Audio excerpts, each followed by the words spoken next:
A federal judge just called Donald Trump's top immigration enforcement officer in Chicago a liar, and also put a bunch of new restrictions on when and how the administration can use force in and around that city. You want to see what real independent journalism funded by the people for the people looks like? You ever heard a story like this in America? You're looking at it. Congratulations for always being somewhere where mainstream media is not. Flint, Michigan. See you in Nevada. Thanks to people like you, we can get the truth. Corporate media, they've been lying to us for years, and you're going straight to the people. You are the man. I'm glad you're here. For as low as 16 cents a day, you'll keep us on the ground, covering the important stories the corporate media covers up. Federal Judge Sarah Ellis has been hearing a case in the Northern District of Illinois brought by lawyers for journalists in the Chicago area who have been directly targeted by ICE with tactics like deploying of tear gas. The Trump administration's top immigration enforcement official in the Chicagoland area right now is Border Patrol Chief Greg Bovino. Greg Bovino is at the center of this not only because he is leading a lot of the Trump administration's actions in the Chicagoland area, but also because there is video of him personally brutalizing people. In one instance, he was seen throwing a tear gas canister into a crowd of people because he was hit in the head with a rock thrown by a protester. But Judge Ellis, according to this reporter for the Chicago Sun-Times, said that Bovino admitted that he lied about whether a rock hit him before he deployed the tear gas in Little Village. So, Judge Ellis says that more telling, defendant Bovino admitted that he lied. So she felt she cannot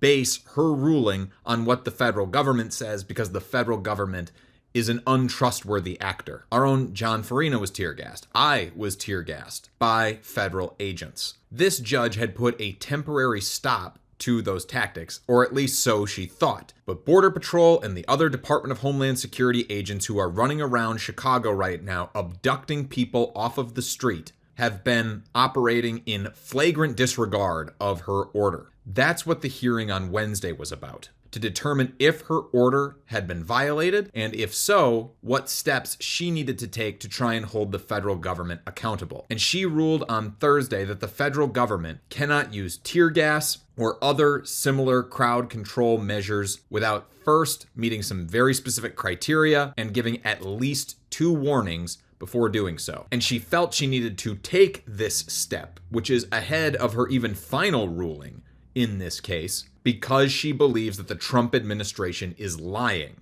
All of those videos that you see on social media where ICE and other federal agents are snatching people off of the street or using excessive force in and around Chicago, they all answer to Greg Bovino, and these are tactics that he is championing and the Trump administration wants to emulate across the country. And if you had any doubt in your mind that what is happening in Chicago is being directly orchestrated at the highest levels of the Trump administration, Greg Bovino, in his own sworn testimony that was played before the court on Wednesday, said that he reports directly to Department of Homeland Security Secretary Kristi Noem, which is why I say that the fucking cruelty of what is happening in Chicago is the point down there. They want this cruelty. They want those videos out on social media that you are seeing. They want you to feel intimidated at the use of this state power, and they want to feed red meat to their own political base. Also, in his testimony on Wednesday, Bovino was asked in his deposition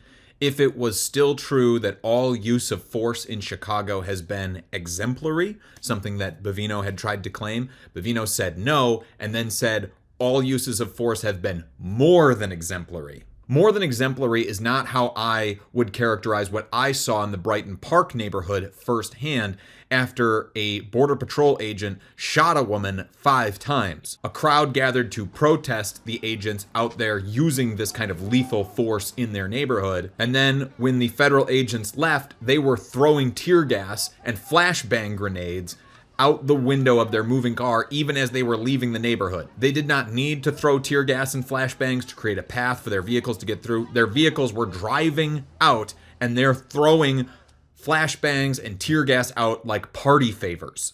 This investigative reporter with the Chicago Tribune notes that under oath, Greg Bovino testified that he did not use force against a protester during a protest outside of the Broadview ICE detention facility on October 3rd. We were there on the ground reporting when Greg Bovino and a dozen or more masked stormtroopers from the federal government marched out of the building and into this crowd of protesters that were well under control by the Illinois State Police. But that did not stop Bovino from personally ripping one man to the ground and arresting him. So Bovino tried to claim he didn't use force in that incident, but the video shows the exact opposite. He tried to claim, quote, "I've not seen our men or women deploy force against protesters," when he himself is on video doing exactly that. On multiple different occasions, Judge Ellis says that in response to protesters saying that they don't want ICE in Chicago, Secretary Kristi Noem says that the more people protest,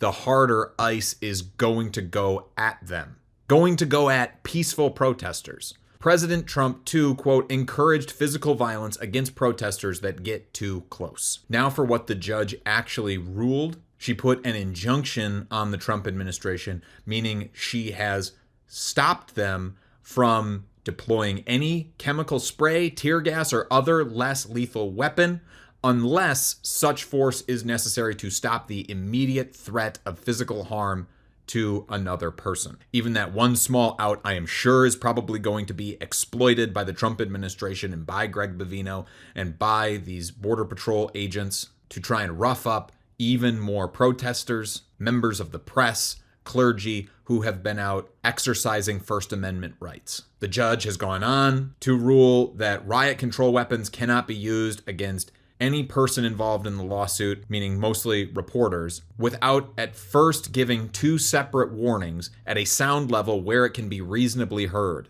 Deploying tear gas and these other kinds of weapons must be to, quote, preserve life or prevent catastrophic outcomes. And then the judge has also ruled that agents have to wear body-worn cameras, and that notice of the ruling has to be given to Department of Homeland Security Secretary Kristi Noem by 5 p.m. Central Time today, Thursday, November 6th. Where before, this judge had put a temporary halt on how and when federal agents could use tear gas and other force, this order will remain in effect until the judge issues her final ruling on the case, and she has said that she is likely to side against the federal government. Now, let's not get it twisted. The federal government is likely to try and appeal this case, as they have so many of the other rulings that have gone against them in the Chicago area.